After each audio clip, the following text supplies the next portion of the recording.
हर बार मुझे और मेरे बच्चों को मन मार कर रहना पड़ता है। सुनिए जी, अनीता दीदी की ननंद की शादी में हमें तो जाना ही होगा। सबको शगुन में देने के लिए कपड़े तो खरीदने ही होंगे, तो साथ साथ मेरे लिए भी एक दो साड़ियाँ ले लेंगे। 2 सालों से मैंने एक साड़ी भी नहीं खरीदी। अंजलि ने अपने पति गौरव से कहा, अरे तुम्हारी साड़ियों का प्रोग्राम अभी कैंसिल करो।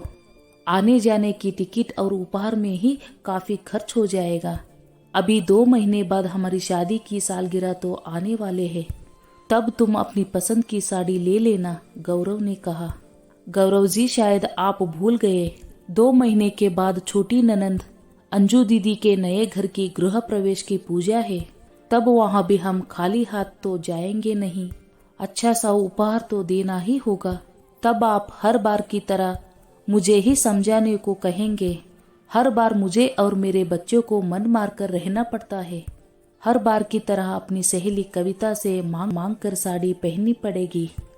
अंजलि ने उदास होते हुए कहा। अंजलि के ससुराल में सास ससुर, 2 बेटियां और 4 शादीशुदा बड़ी ननंद थी।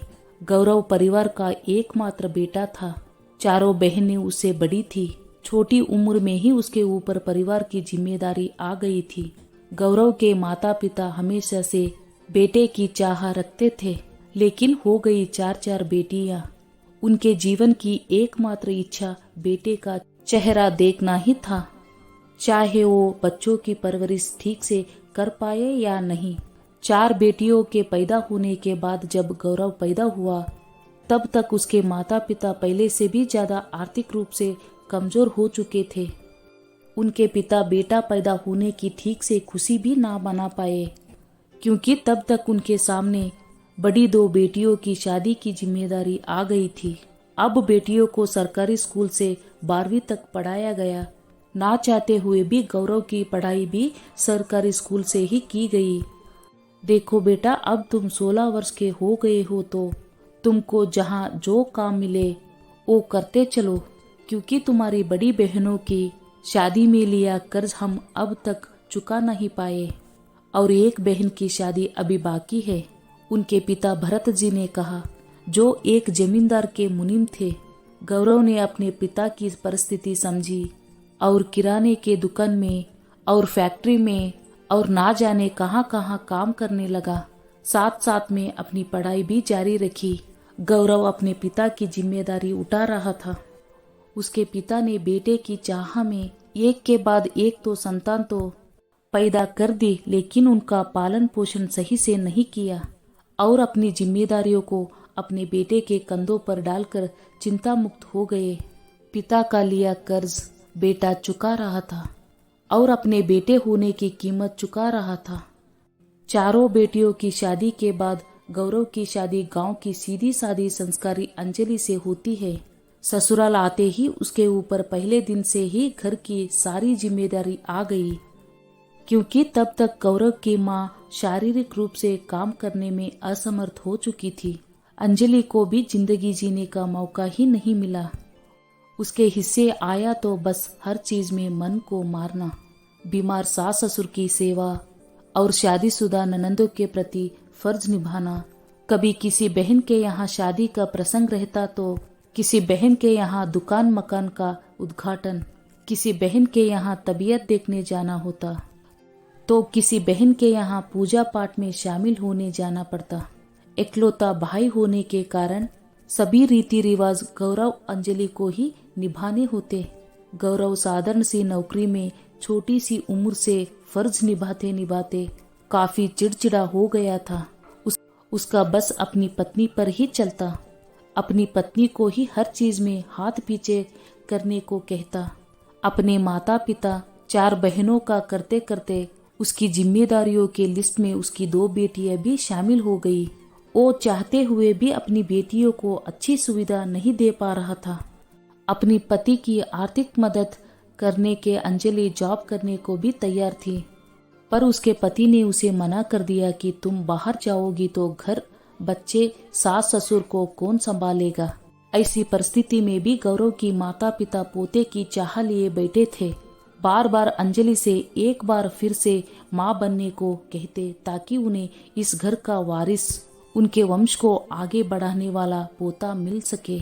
देखो बहू, समय बीता जा रहा है। तुम्हारी शादी को 12 साल हो चुके हैं। अब हमारी भी उम्र हो गई है। ना जाने कब बुलावा आ जाए। इससे पहले हमें पोते का मुंह दिखा दो। लल्ला आ जाएगा तो अपनी जिम्मेदारी संभाल लेगा। अंजलि की सास ने उससे कहा। अब अंजलि की सहनशीलता जवाब दे गई। माँ जी, आप अपने पोते को भी अपने बेटे की तरह बनना चाहती है, ताकि सारी उम्र वो भी अपने पिता की तरह जिम्मेदारियों से बंधा रहे, एक पल को भी सुकून भरी जिंदगी अपने लिए ना जी पाए। माँ जी, आप तो जानती है हमारी आर्थिक स्थिति ठीक नहीं है।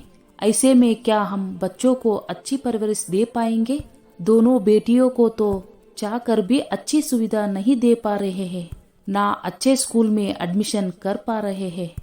जैसे तैसे 2 वक्त की दाल रोटी खा रही है बेटियां। मन बहलाने के लिए उन्हें बाहर का खाना खिलाने से पहले 10 बार सोचना पड़ता है कि कहीं घर का बजट ना बिगड़ जाए। ऐसे में एक और बच्चे की परवरिश हम कैसे कर सकते हैं? कैसे सभी बच्चों को पर्याप्त समय दे पाएंगे? माँ जी, अब पहले का जमाना नहीं रहा कि बच्चे पालने की हिम्मत ना हो तो भी बस बेटे के चाहत में लाइन लगाते जाओ। गौरव जी 16 साल की उम्र से काम करते करते जिम्मेदारी उठाते उठाते थक चुके हैं, क्योंकि उनके हिस्से सिर्फ कर्तव्य आए, अपने लिए जीने का मौका ही नहीं मिला। जिस उम्र में उनके साथी थोड़ा मौज मस्ती करते, अपनी लाइफ एंजॉय करते, उस वक्त उन पर जिम्मेदारियों का बोझ आ गया। मैं घर के काम के लिए काम वाली बाई रखना चाहती हूँ, क्योंकि आप तो जानती है कि पिछले 2 साल से मैं कमर दर्द से परेशान हूँ। पर इससे गौरव जी पर अतिरिक्त भार आ जाएगा, ये सोचकर खुद ही सारा काम मशीन की तरह किए जा रही हूँ। पर मैं भी थकती हूँ माँ जी। इसलिए माँ जी, हम 2 बेटियों से संतुष्ट है। क्या मतलब तीसरा बच्चा पैदा करने का, जब बच्चे को अच्छी परवरिश ही ना दे सके? क्योंकि गौरव जी को अपने परिवार के अलावा बहनों के परिवार की जिम्मेदारी भी तो निभानी होगी। और माँ जी, 5-5 बच्चों को जन्म देने और उनकी परवरिश करने में आपका शरीर भी कितना कमजोर हो गया है। आप समय से पहले ही बीमार हो गई। अंजलि ने अपनी सास को समझाया। हाँ बहू, तुम शायद सही कह रही हो। तुम्हें और गौरव को जिम्मेदारी के अलावा कुछ नहीं मिला। गौरव को ताउम्र 4-4 बहनों की जिम्मेदारी उठानी पड़ेगी। हम कितने स्वार्थी हो गए थे। हमें अपने बुढ़ापे का सहारा चाहिए था, इसलिए 4-4 बेटियों के बाद भी बेटे के लिए सोचा था। बेटे का बचपन, जवानी सब छीन लिया और उसे जिम्मेदारी की आग में झोंक दिया। अब हम तुम्हारे ऊपर बेटे को जन्म देने का दबाव नहीं डालेंगे। भगवान ने संतान के रूप में 2 बेटियां दी है। उनका अच्छे से पालन पोषण करो और उन्हें शिक्षित कर काबिल बनाओ। अब आगे से इस घर से बहन बेटियों को भी उतना ही दिया जाएगा जितना हमारा सामर्थ्य होगा, क्योंकि अब बेटियों को भी किसी बात की कमी नहीं है। अंजलि की सास ने कहा। अंजलि आज खुश थी, क्योंकि आज उसने हिम्मत करके अपनी सास को सच्चाई से रूबरू कर दिया था। अब आगे से उनके ऊपर बेटा जन्म देने का दबाव नहीं दिया जाएगा।